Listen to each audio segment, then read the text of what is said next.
நானும் என் மனைவியும் எடுத்த ஒரு சிம்பிள் எக்ஸசைஸ் என்னவென்னா, ஒரு மெசேஜ் ப்ரிப்பேர் பண்ணணுன்னா என் மனைவி முதல்ல எனக்கிட்ட ப்ரெசென்ட் பண்ணுவாள், நான் என் மனைவி கிட்ட திருப்பி ப்ரெசென்ட் பண்ணுவேன்.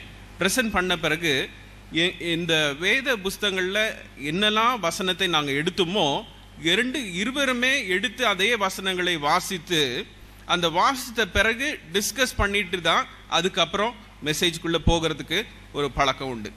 இந்த பழக்கத்தின் மூலமாக இந்த மாதிரி அநேக கேள்விக்குறிகள் குறையும். இது ஒரு பதில். உங்களுக்கு அநேக பதில்கள் உண்டு.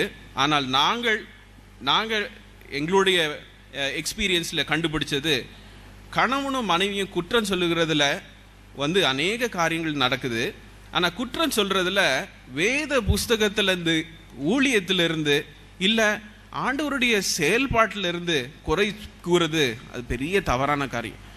ஊழியத்துக்கு அதுவே ஒரு பெரிய தடங்கலாக இருக்கிறது. அந்த தடங்களை மேற்கொள்வதற்கு கணவனும் மனைவியுமாக இணைந்து வேத வசனத்தை வாசித்து ஜெபித்து செய்யும் பொழுது அந்த காரியங்களை நாம் மேற்கொள்ளலாம்.